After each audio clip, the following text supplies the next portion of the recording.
living it up in Lion City.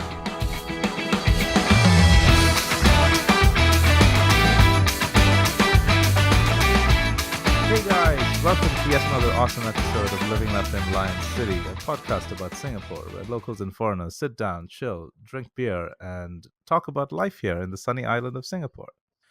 This time around, we have a guest from outside of Singapore who is Singaporean, who has been living in the country of Sweden for the last 2 years. And this ties into what we were going to talk about this episode, which is what's it like being a foreigner? Now, for context, I'm a foreigner. I'm from India, living here in Singapore for the last 8 years. And I've always been curious to know about the perspectives of foreigners from different places, different countries, etc., etc. Most of my experiences with Singaporeans have always been Singaporeans living in Singapore. What I've always been curious about is the experience of Singaporeans living outside Singapore. I do have a bunch of friends who are living outside of Singapore who've been, in those countries for quite some time. And one of them is a good friend of mine, Khai, who is incidentally the guest of this podcast episode. So Khai, welcome. Hey Rindo, what's up? How's it going? That's good. Yeah, it's cold today. It's 1 p.m. where I am, but I'm still in my pajamas and thick socks. So let's get straight to that experience of being winter. Yeah, let's go straight to it. Jump right in. Okay. Because we always start any conversation with the weather, right? Yeah. So what's it like for you right now? I mean, I know that you've been living in Stockholm for the last 2 years, and jumping from an even 30 degrees all year round in Singapore to minus 20? No, it's not minus. I mean, it gets minus 20 way up north. Last winter, the coldest we got was minus 12 with wind and heavy snow. That doesn't sound any better, but okay. Yeah. But I mean, point is, it's cold. Today it's about minus 2, I think, outside. What's that like? Like, it's funny because I was at a party last night and we were talking about this experience. And I mean, and like you said, like, we always talk about the weather, right? And I've come to living in Stockholm/Sweden. You will realize that even the locals, even the Swedes, like, they talk about weather every day, just because it's just a part of life. It's not something we do in Singapore. We don't talk about, oh, it's so sunny today. I mean, we do sometimes when it gets extra humid or if it rains a little bit more, but that's not. I mean, that doesn't happen as often as it does here. I literally mean it. On the daily, we talk about it. It's something I keep saying, and that I'm an island girl. Like, people like, because a lot of the Stockholmers here are like, what do you mean? It's warm. It's one. It's like it's not sub-zero yet. And I'm like, excuse me, I'm an island girl. Like, and Swedes have low standards. Like, I take it when it comes to summer. Exactly, and I'm like, 15 degrees is summer here. Come on, I'm like, yo. But I mean, personally, for me, as an individual, I'm still loving it. This is only my second winter. I fully enjoy that at 30 years old, I get to feel like a kid again. I get to learn to skate, to ski, and all that. I really don't mind that the sun sets at 3 p.m. For the moment. Wow. I mean, ask me would again definitely in 2 mind. years. Yeah, ask me again in 2 years. I might, that this whole like new feeling might have gone by then. But on my second winter, I'm still very okay with it. It is a lottery in Sweden. Oh yeah. Where it's like every day you got to wake up, and as part of a morning ritual, you have to check the 3 weather apps and see like what's going on that day before you put your coat on. Yeah. Is that the case for you? Yeah. Like, I'm learning. Like, my first winter, I mean, and you know this, like, you've seen me grow up, like, the last few years. Like, I don't care about what I wear. Yeah. Don't care. That has changed. It has changed.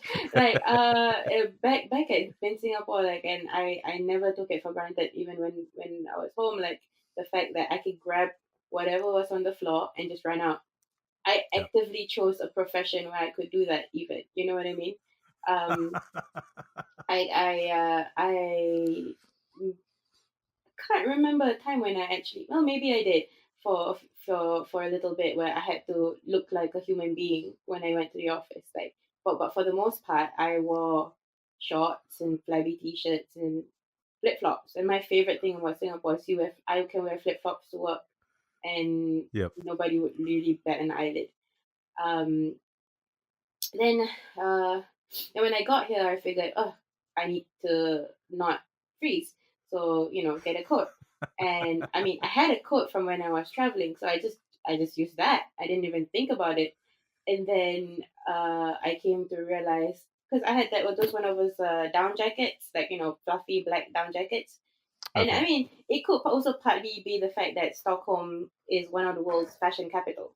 Like, it has its own, Oh, okay. yeah, it has its own mark. I'm learning that, because like this whole Scandi chic look, like sleek block. I don't know. I'm sure the fashion world has words for it. Like, I cannot understand, but you don't get looks because people here are just like not judgmental. Okay. I don't know, but we'll get back to that later. But the point is, I started to feel uncomfortable. Like, maybe this is a bit.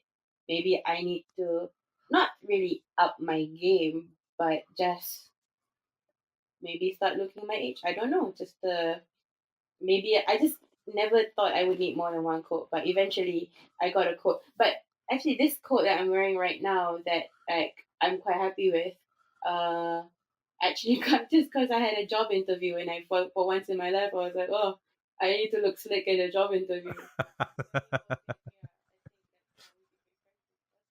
So Kai, like in the 2 years of living in Sweden, like Mm. has your outlook in terms of dressing up for either form or function, has that changed? Like, are you now all about, oh, I'm gonna wear this orange jacket for autumn because it's gonna suit the theme of. No, no. I mean, I think that there's a term that's going around now. Because I mean,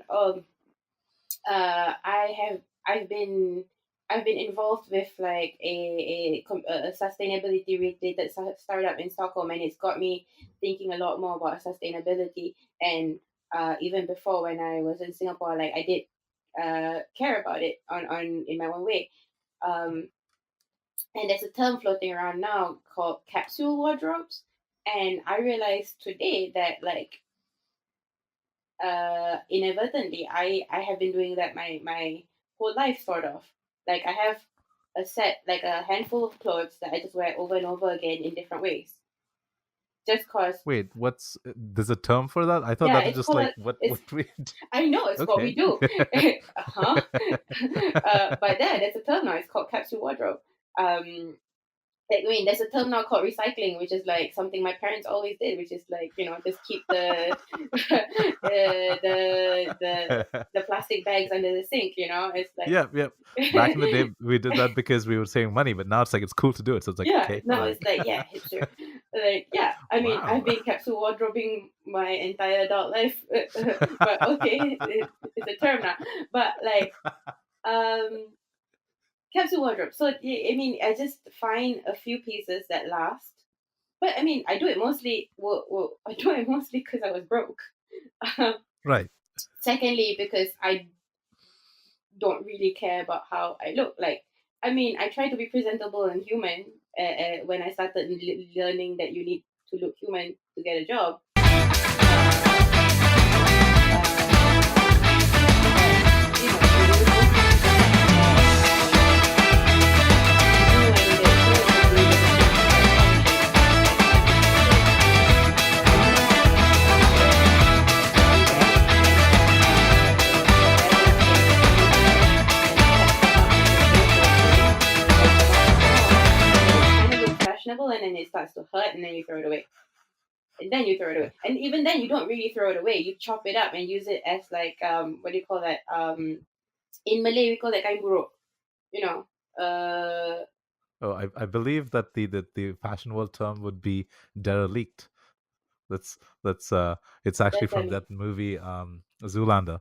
where it's Yeah. like they take like hobo clothing and it's like, oh, let's call it derelict now. And I'm pretty Oh, sure that's how the fashion. okay. Zoolander It's reference. I like- have not watched Zoolander, so it kind of like flew no, past my head. I I only got to watch it because my girlfriend's a big fan of that movie, so Oh, there you go. had to watch it. Didn't particularly like it, but yeah, I can't say that. So Don't tell her. okay. Yeah. This Um. is a lot more talk about my clothes than I expected, really.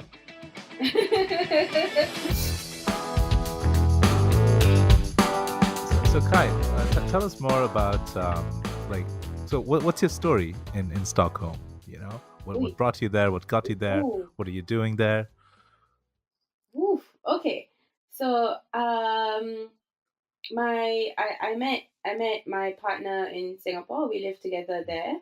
Had a Hmm. pretty ace life in Geylang. It was awesome.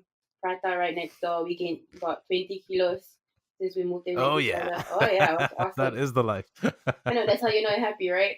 And then his office moves him to the headquarters in Stockholm one day, and then there was this whole question of like your career, my career, uh, you know, uh, do we? Because we had a bit of a whirlwind romance as well.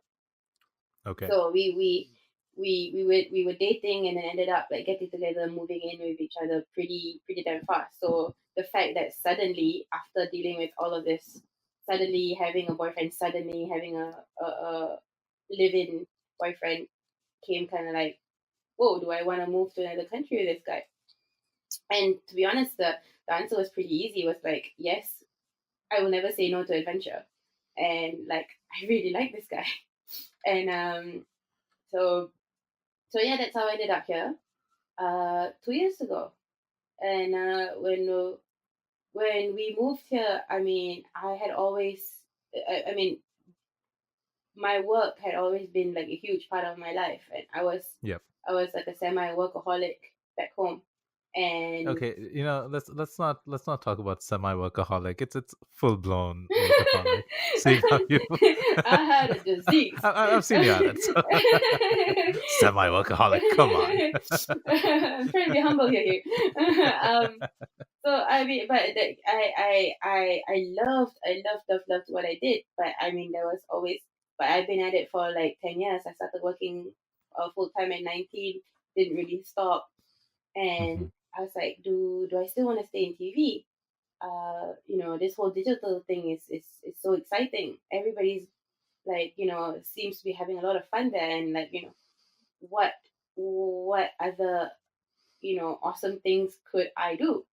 When I was displaced and ended up here, I was like, it's now or never, right?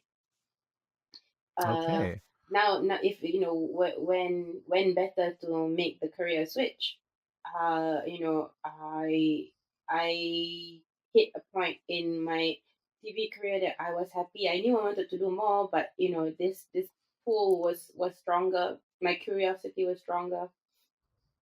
So it Okay. took me about 6 months to like network and like check people's ear off, make connection, make friends, and then I landed a job at a tech startup doing ed tech, and it just blew my mind.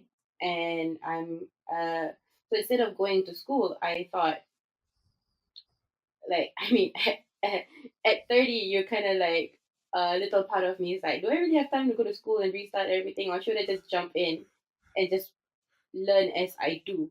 Just do the work. There's no way faster to learn than actually taking on a job. So I agree. yeah, I agree. yeah. I mean, nothing like desperation to get you to learn new stuff, you know? Yeah, well, yeah. I wouldn't say I was desperate, but yeah. Yeah. But aside from changing my career, aside from the actual work that I'm doing is different from the work that I used to do. The working style in Sweden was also something I had to get used to.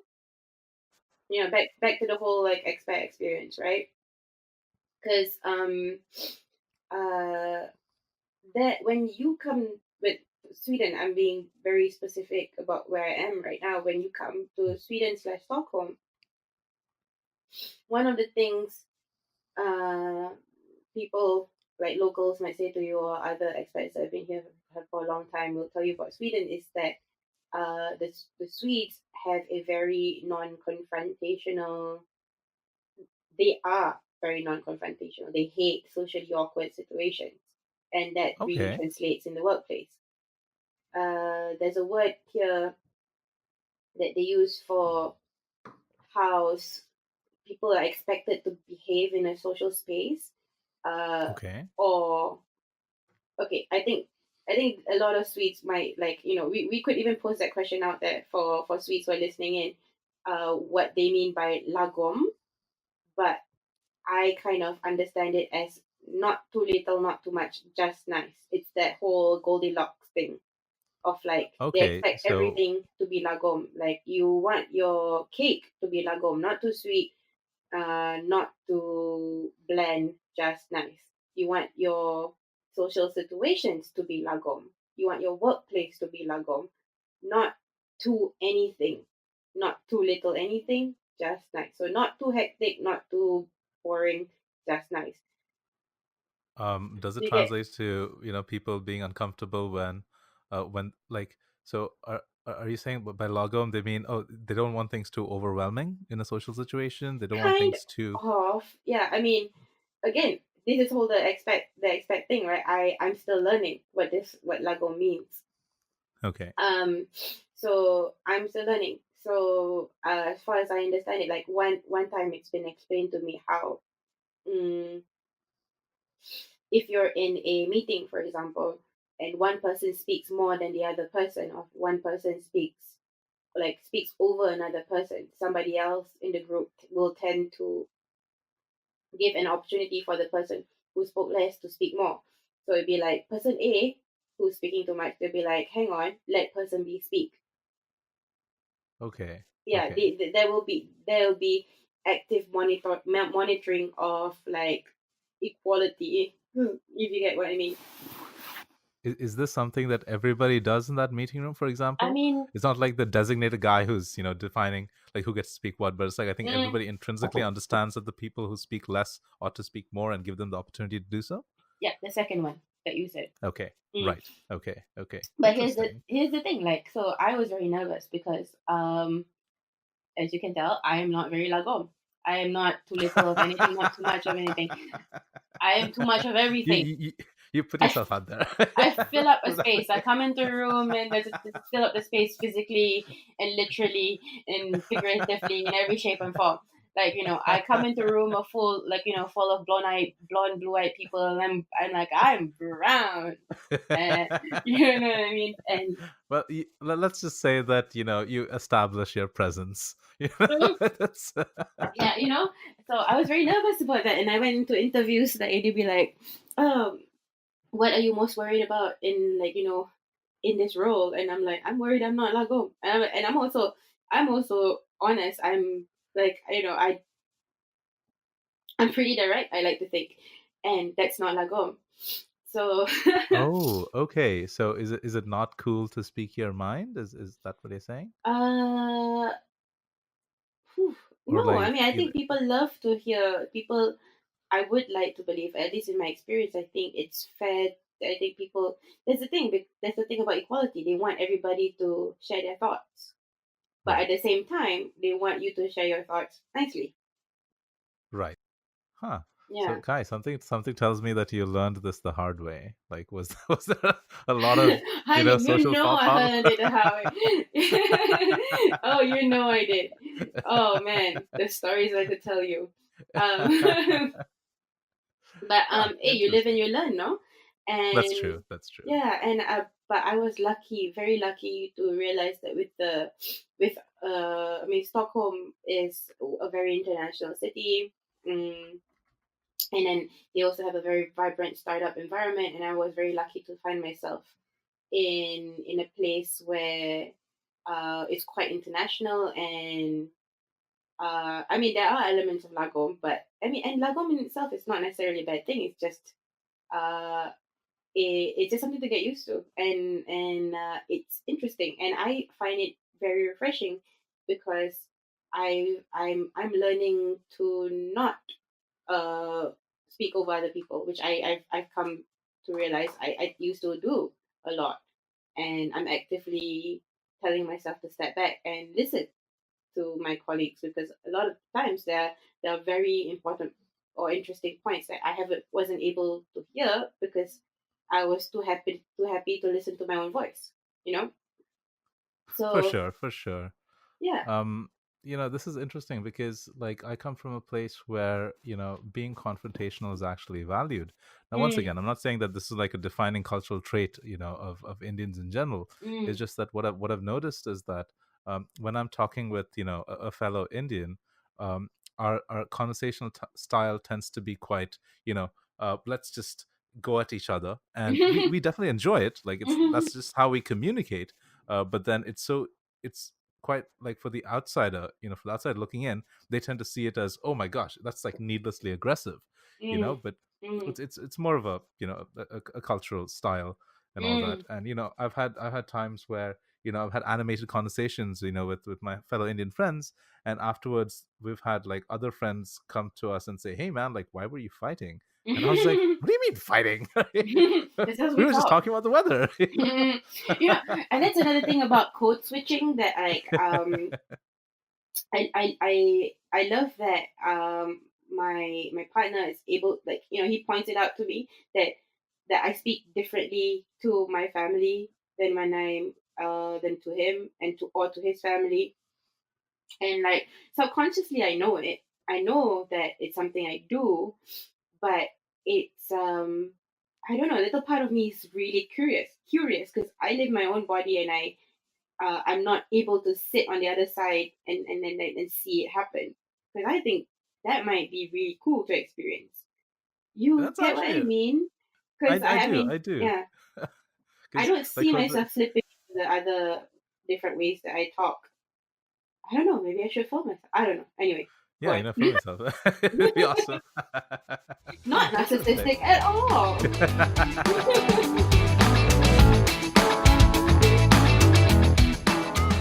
So, Mm. Khai, culture shock. Like, what have you experienced in your 2 years living in Sweden that you still can't get used to? Sorry, I got distracted because you said culture shock, and then I got a shock from the culture shock, and my brain was like, huh? That's the um, point. wait. Okay, can you ask me that again? Like, Yeah, sure. So, like, what are the things that you've experienced living in Sweden that you still are coming to terms, oh, that you're still wrapping your head around? yeah, okay. Well, so last night at the same party I was talking about, we also talked Oh, it's about a theme how party. Okay. theme party. No. What? Oh, No, I I just thought said I last thought you night said. I was at a party, and then I Oh, said okay, this okay, before. I mentioned the party earlier on in this conversation, but anyway, right. point is, I was talking to Swede, and he was talking about how we were talking obviously about like Swedish behaviors and stuff, and I was saying one thing that's still funny to me is because again the Swedes try to avoid awkward social situations, right? That's not to say that they're not social, because they are social when it's not awkward. Right. But what they actively avoid is awkward social situations. So if it can be awkward, they'll run away from it. So Really? yeah, Okay. yeah, So yeah. they're like, "Oh, whoops, you're Mm. awkward. I'm gonna backpedal now." Not even like, if they think it's going to be awkward, they don't even try it. So basically, one of the things that happens quite a lot and I find hilarious is that my neighbors run away from me. And it's not because it's me, it's not because I'm brown, it's not because I'm Muslim. They will run away from each other just because neighbors don't like small talk at like like hallway landings or in the staircase. They Oh, like each other. They're like friendly when because they do like yearly cleanups, and they'll hang right. out and stuff like that. But if it's just small talk at the hallway or like at the front gate, they tuck, run away. Oh, And so the thing is, you hear them. It's like okay. squirrels. It's like, if you come home and you're not, or and your neighbors are the other door, like, they're hurrying in faster than you just so they don't have to make eye contact. They will take the Oh, staircase instead of the elevator just so they don't have to take the elevator with you. I mean, in Singapore, when you're like in 17-story buildings with like 10 houses on each floor, you have to ride the elevator with other people. Yeah. Sometimes you make eye contact, sometimes you don't. Like, it is what it is. But here, the buildings they do get quite high, but like, fact of the matter is, I have come to, like, in my experience, they would rather climb for floors, like for floor landings, instead of taking the elevator with you just because they don't want to make small talk. Wow. Okay, It's so they go out of the way so that they don't get in other people. That's Yeah, interesting. that's not to say it's an unfriendly move. It's just it's just the way it is. Which is fair. I mean, it does remind me of a friend, who generally prefers, um, calmer, quieter environments. And Mm, when in the presence of very loud friends, mm, he's like, I love these guys, but I'm mm, gonna stay in tonight. mm. Um, is this very characteristic of conversations that happen in and across Stockholm? Like, Um, I don't think so. Like, I think, like I said, they only avoid if it's social awkwardly, if it's awkward. So, when yeah, they want to be social, they'll be social. yeah, but Kai, I Yeah. believe that you and I would both agree that in any social interaction, there's always going to be Mm. those bits and pieces of awkwardness. Oh, Like okay. we've all I had get what those you situations mean. where it's like I get what you mean. you Hang you on. you crack an awkward joke, and then they're like, Yeah, yeah, yeah. Here's the thing. Here's the thing. And you know how, like, I make, like, I we all make jokes, right? And yeah, so sometimes you make self-deprecating jokes. Self-deprecating jokes are part of Singaporean culture. It's yeah, part of being, it's just like, I cannot do math. I'm Malay. You know what I mean? Like, of course I'm late. I'm Malay. Um, but it's not something you do here. So for example, we were talking about acro yoga yesterday, and I made a joke about how, yeah, I don't think anybody can lift this, and I was pointing to myself, and I was like, haha, and I was just like, and usually we kind of just laugh at ourselves, like, and but the in that table with Swedish people, it was kind of like, they were so sweet and it's so lovely. They were like, oh, I'm sure there will be people who will try. I'm sure people with training will try. I'm sure it's possible. But I just felt horrible. I was like, oh my god, these people are so lovely. And like, in my brain, I'm like, oh, I need to love my own body. And I do. But it's kind of just like, it's a joke, people. Calm down. Yeah, and like, yeah. the No worries. train, we were in a train later on that night, and then they were talking about someone's jacket, like a smaller frame guy had a jacket, and then they were suggesting that my boyfriend wear it, and I was like, oh yeah, I don't think it'll fit. And then the everybody went silent and looked at me. I was like, what? He won't fit. He's too big. And they were like, oh, but it's a big jacket, you know? And I'm like, in my head, I'm like, holy, he is like 5 sizes smaller than. Can we just face reality here, people? Like, I was like, haha, I just don't want Richard to tear the jacket. And and they Okay, were like, okay. yeah, and I'm sure he'll fit. And like, and it just became awkward. And that's what I mean, Oh, because in the effort to avoid being awkward and make Richard feel bad, like, it just went into a vortex that I am not familiar with. So, but we oh, smiled and we continued the conversation talking about other things. But that's what I mean. So I never really had to think about the self-deprecating jokes that I make or that kind of stuff. That now I'm a little bit more aware of it. are there like taboos, or are there like certain topics that shouldn't be um, made light of? Hmm. Let me give that a good think. So I think, I mean, because to go back to your previous example, I Mm, think there was a discomfort with respect to discussing body type, hmm.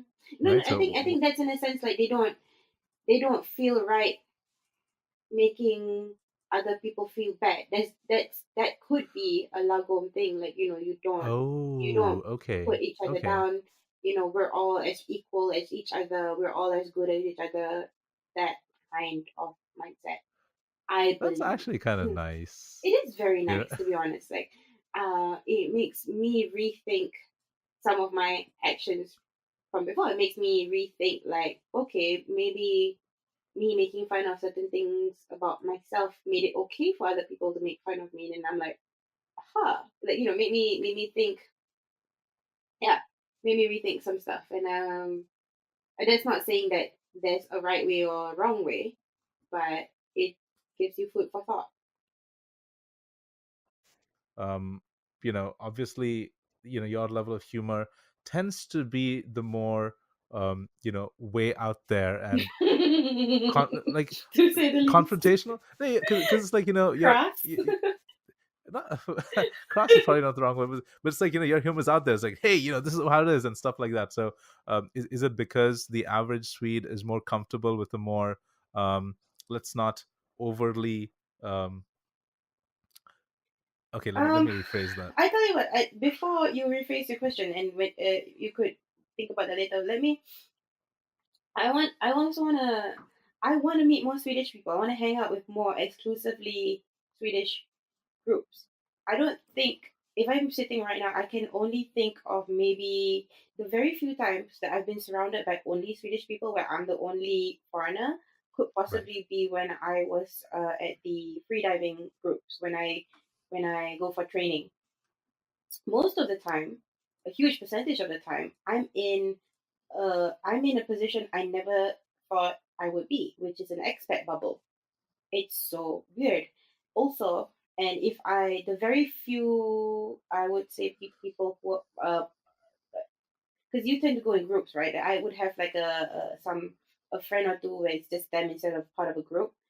Yep. The very few people who I'm friends with who identify as Swedish are usually have something. Like, they're not they're like either they Swedish nationals who were born somewhere else, Hmm. or they are part Swedish. Like, half one parent is Swedish, the other one is from somewhere else, or their parents could be both Swedish, but of a different ethnicity. Does this make Yeah, sense? it does. But It does. And but that's yeah. like Stockholm is an anomaly. Like, it's not the rest of Sweden is not like this. For an exception, with the exception of maybe one or two other cities, Malmö and Gothenburg. Um, but like I would love to be surrounded, like the very few times I've been surrounded by only Swedish people have been, yeah, when I was freediving, and that's I want to say that I think maybe a few times they were quite social, like it's a social time, but a lot of Mhm. the other time it was just training. So people in the pool, they're in, they're out, and not, Yeah, but Kai, yeah. the thing is, uh, as a foreigner, it's so easy to fall into that expat bubble. And Mm, I say this as someone who has lived like two-thirds of my life as a foreigner. mm, I wasn't born in the country that I that mm, I purportedly come from. mm, And this is the reality. Like in Bahrain, where I was born and raised in, um, I went to a school meant for Indian expats. Most of my friends were Indian. It was mm, only like after the age of 10 where I started questioning, like, hey, I do not know anything about the country that I live in. mm, Like mm, we study everything related to India based on the Indian syllabus. We learned close to nothing about Bahrain. It was only mm, after the age of 10 where I'm like, you know what, I got to actively do something to understand more about the country that I live in. mm, mm, And at yeah. that point in time, that was the only country I knew. Mm, And and I've had numerous conversations over the years and decades where when people find out that I was born and raised outside of India, they mm, ask me about the country. And I've struggled to yeah. talk about authentic Bahraini experiences simply No, because the bubble I that I was asked you the living same in. question. I Yeah. asked you the same question. I remember, and then I remember the conversation that we had, and you were saying something very similar to this, actually. And yeah, and that's the thing, right? Like, and so having lived in an expat bubble, it's so easy to fall into that. And it has been the same thing, living here in Singapore. I've been living here for about 8 years now. And Mm, um it is easy unless you put in that effort into it. um mm, it depending on where you are in life, what you're doing, it can be hard. I know that there are a lot of my friends who have various other things going on in their lives. They have like family issues back home. They have like career conversations and other stuff like that. And wanting to hang out with people outside their own is often not high on their list of priorities. I'm ashamed to admit that there are a lot of times when I felt more comfortable sticking with people who have had my shared experience rather Mm-hmm. than with people Mm-hmm. actually from that particular place. And Mm-hmm. I totally feel you when Mm-hmm. when we tend to sometimes sit down and reflect on, like, hey, oh my gosh, I would just love to go out there and meet more people outside of my Mm-hmm. little bubble. Yeah, And yeah, yeah. once again, I don't think we should beat ourselves up for you know Yeah. not being able to do it, Yeah. because like end of the day, sometimes I could probably do anything that I want anywhere Mm-hmm. else, meet and mix with every single person on this face of this earth. But then Mm-hmm. sometimes I want a guy or a person that I can talk about, uh like I can talk prata with. Yeah. Yeah. Yeah. so Exactly. Yeah. There's so no version of prata here though, so. No, really, we no, no, what? no, that's not what I mean. That's not what I mean. I mean, like, there's no you're saying about talk over prata, right? Like over here, Right. what would I do? What would I talk over? Not prata, but there's fika. There's the tradition of fika, which Okay. essentially is having coffee. Okay.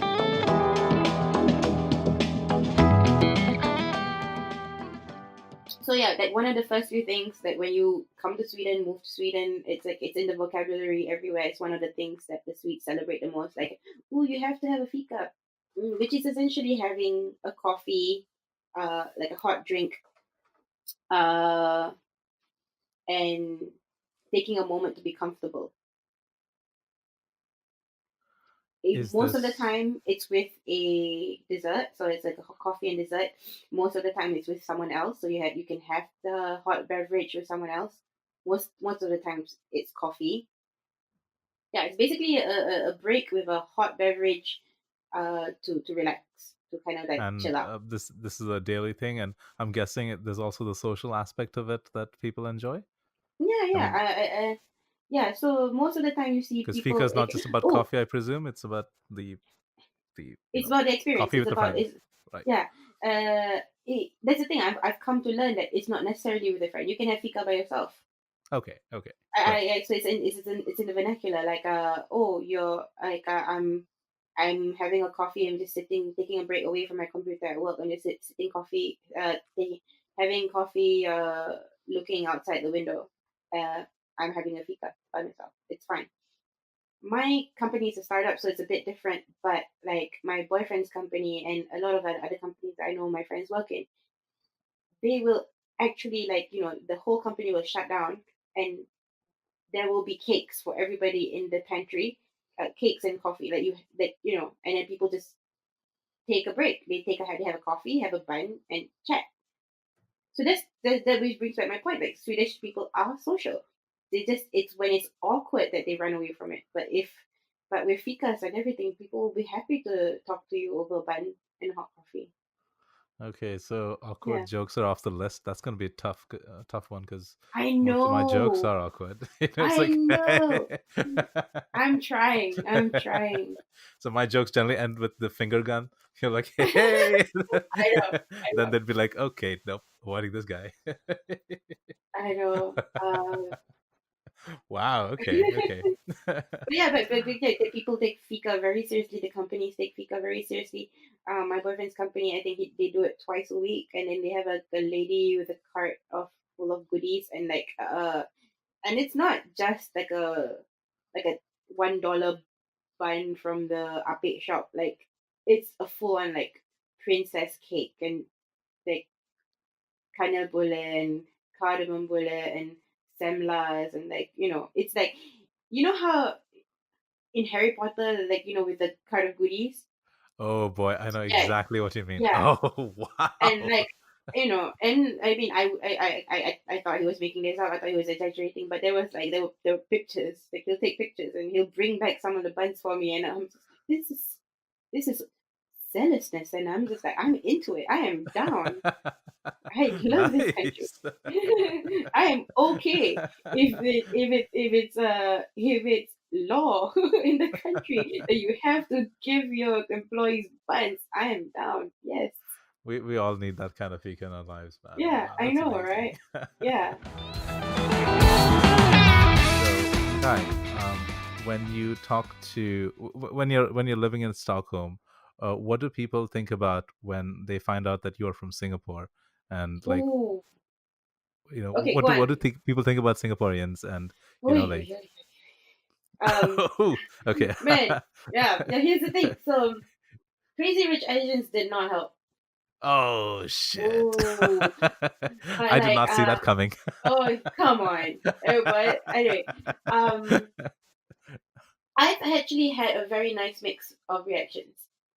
Okay, I'll start with my favorite. Like, I really appreciate it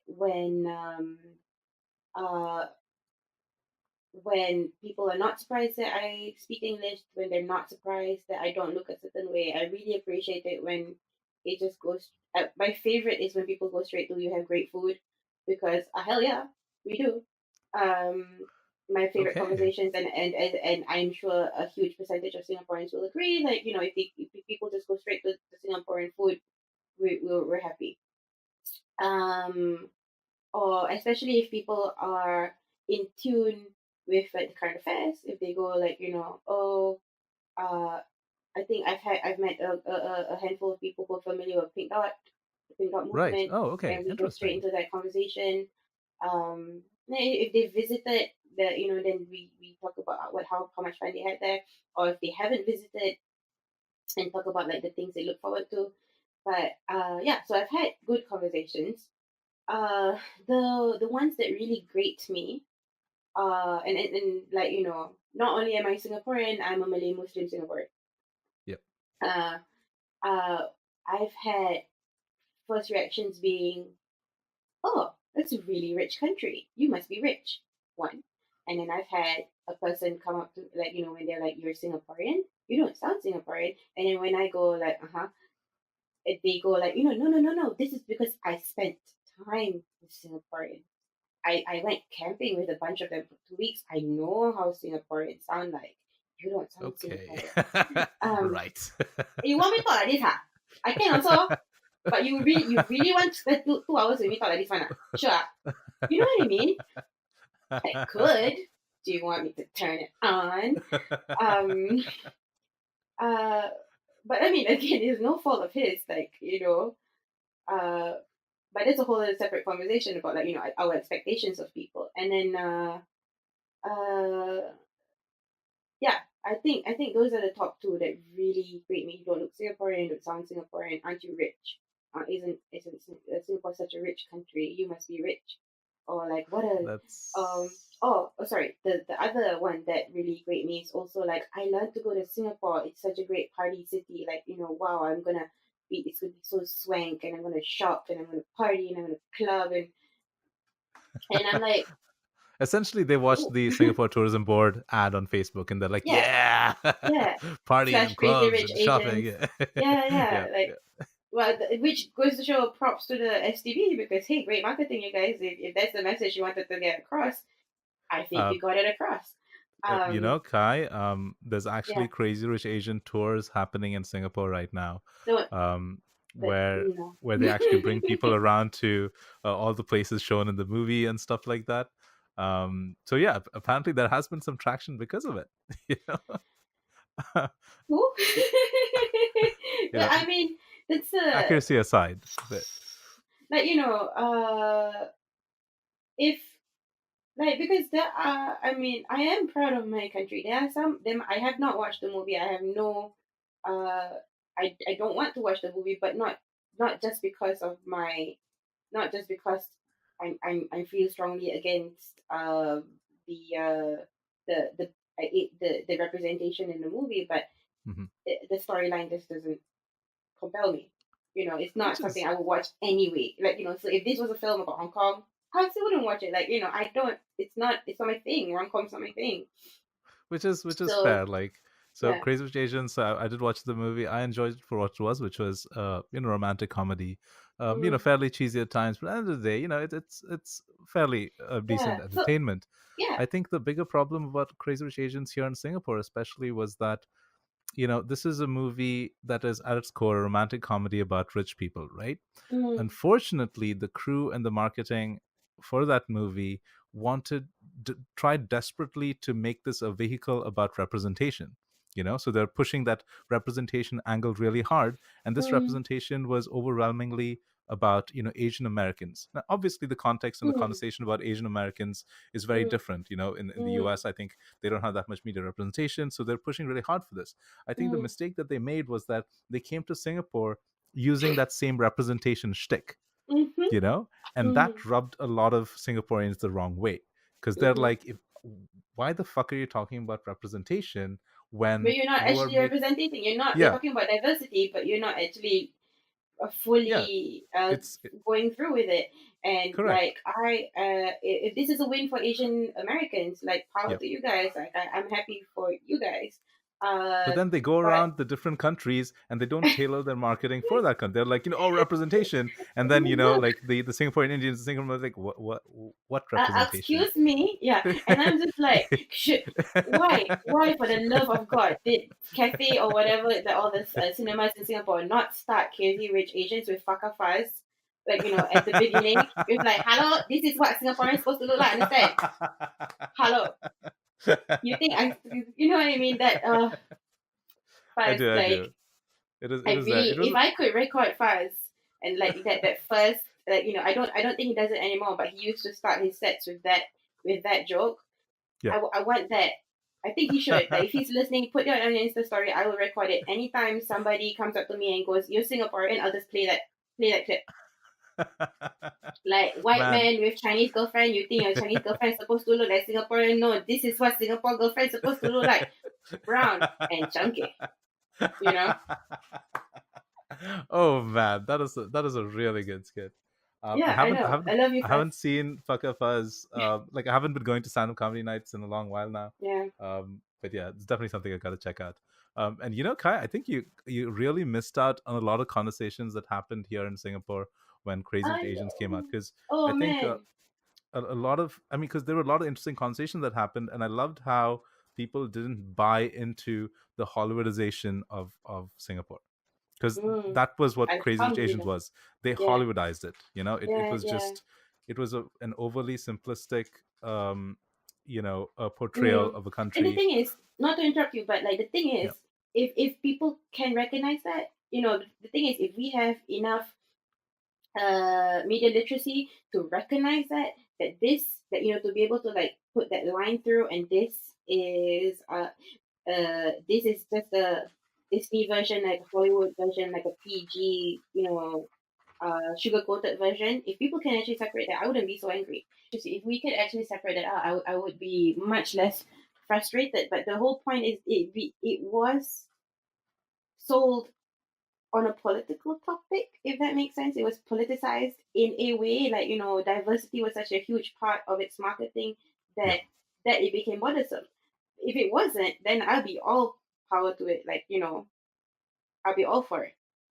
yep. But I think it just, I yeah. agree with you, Kai. Like this is, Mm, I think this is the biggest issue with that movie as such. It was entertaining, and I kind of liked it, but the mm, conversations that the movie tried to push just seemed mm. at odds with what they actually wanted.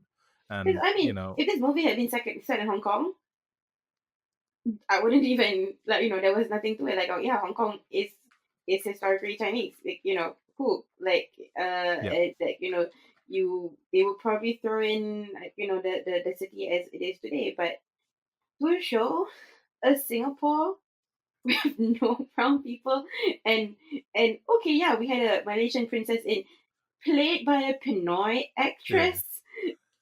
Yo, you can do so much better. And I heard that there's gonna be a sequel, and I'm just like Yep, praying that yep. someone's listening, because I think we so. we we just want to be part of it.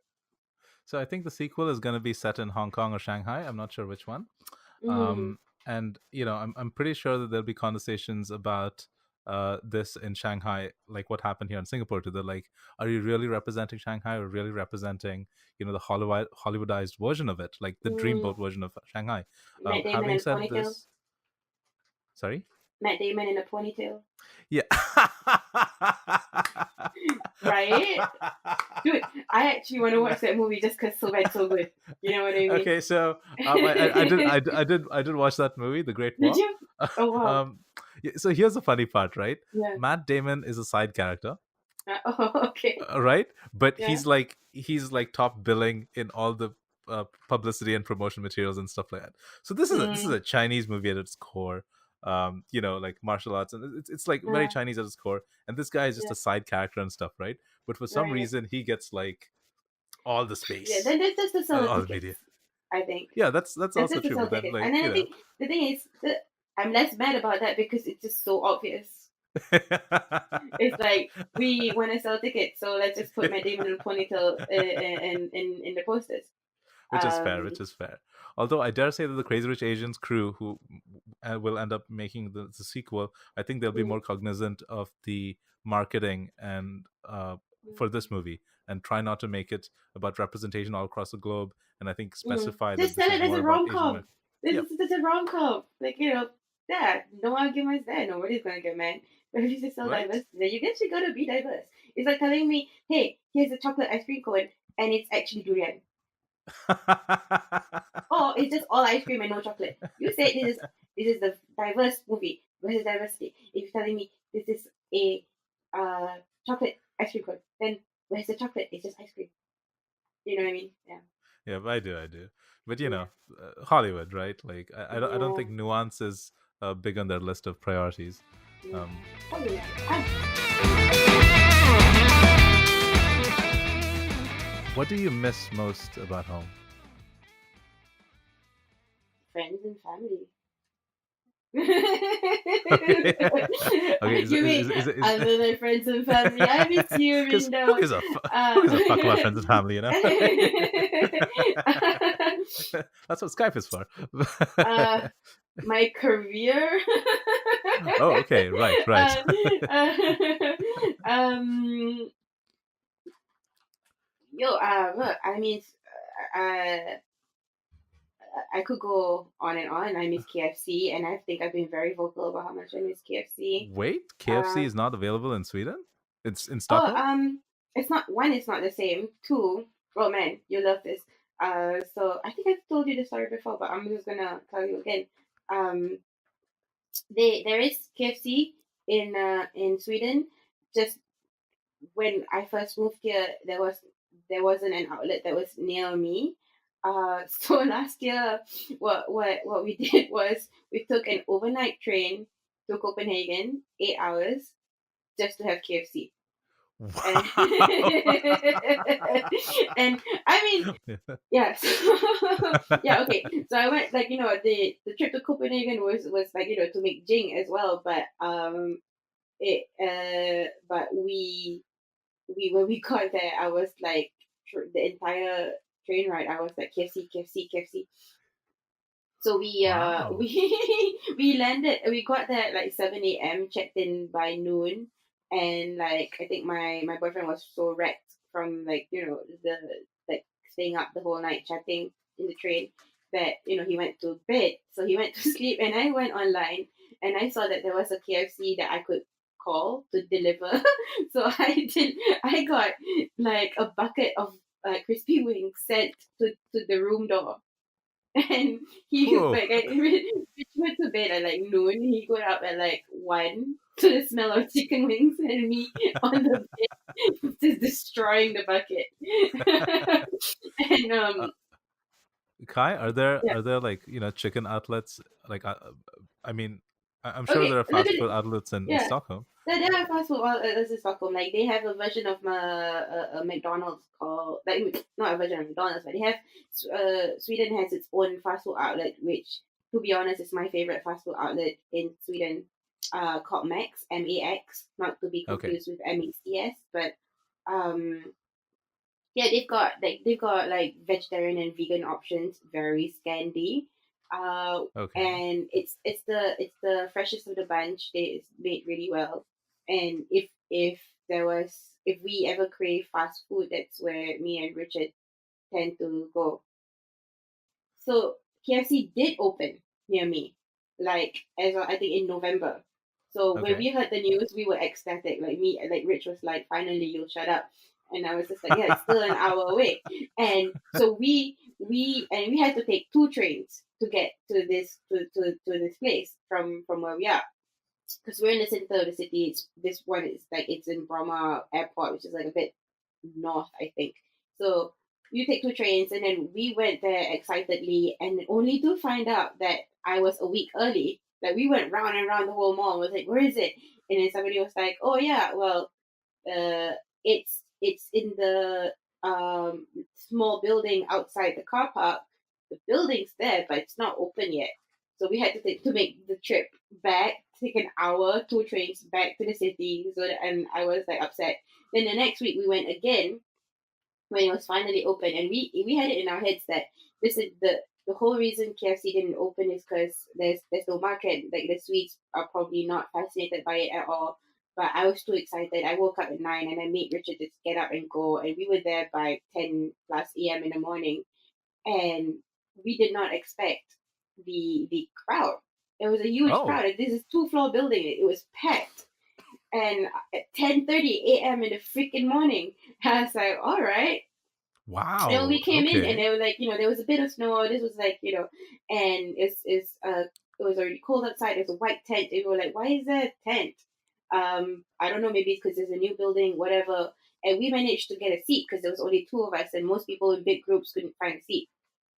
And Oh, so this is like and an outing for people. They're like, hey, let's go to KFC. Let's yeah, make a picnic out of it. You know, they went wow. they went in families and stuff, and then so we were like, okay, we're not gonna make like a second round of orders. And I had fully intended to buy an extra bucket for my colleagues, so we had two buckets with us, plus like the extra stuff. I bought like one of everything. I had the tart.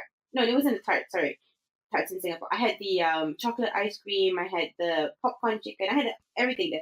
I had to try the mashed potatoes. I had to try the coleslaw. Everything.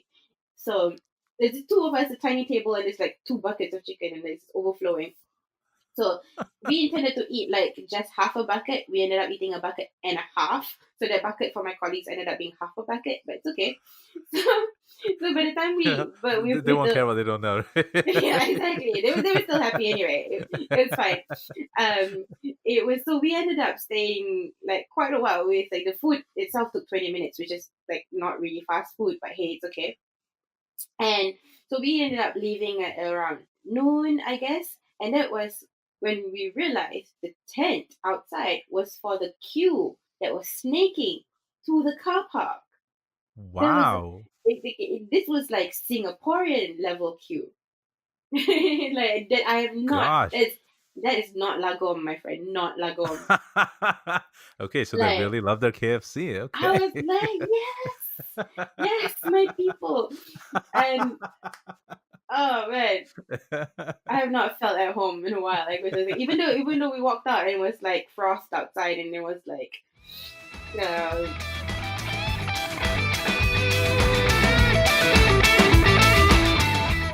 About the Singaporean community in Sweden. Is there one? mm, I have met some Singaporeans, and I have been told of other Singaporeans. Like people be like, "Oh, you're Singaporean. I know someone else who's a Singaporean," kind of thing. And there are Facebook groups, and Okay. there's one Facebook group like a Singapore community, and then there's also other groups that I've seen Singaporeans in, if that makes sense. So like Indonesians or whatever, and I see someone commenting and like that person's Singaporean for sure, kind of thing. Okay. So yeah, we exist. And slash, I came like Richard's company. His department was also a mix of Singaporeans slash Malaysians. So I have that social group as well. So yeah, and but there is no embassy here, if I recall. Really? Yeah, Okay. yeah. I think the nearest one is in Norway. Is in Oslo, I think. And so we had there was one of the first uh, joyous moments we had was when the Malaysian embassy threw like a garden party type thing, like a food fest. I think close to Hari Raya, 2 years ago when we Okay. first moved. and we were like, yeah, and we the Malaysians and the Singaporeans kind of like just gathered together and we went, and then we went again last year. That was really fun. Last year I brought along some colleagues who wanted to get the authentic experience kind of, but it was by the Malaysian embassy, so it's mostly Malay food. It was all Malay food to be honest. Well, there was kway teow It's closer to also. home, right? Yeah. Closer to home, closer to home. Yeah.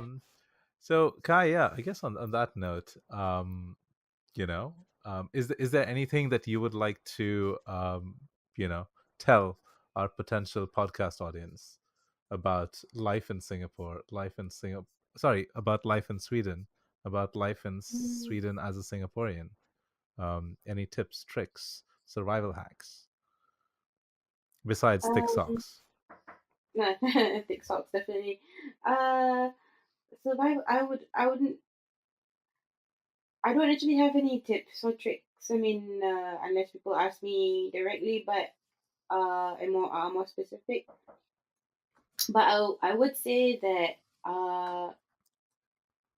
I mean, I haven't lived outside of Singapore. A lot of people that I've come across have, or Singaporeans, whether they're Singaporeans or not, they've lived in other countries. Maybe they studied elsewhere before they came to Sweden. So I only knew Singapore. I've traveled a lot, but I haven't actually lived elsewhere. So Singapore was home for 29, 27-ish years.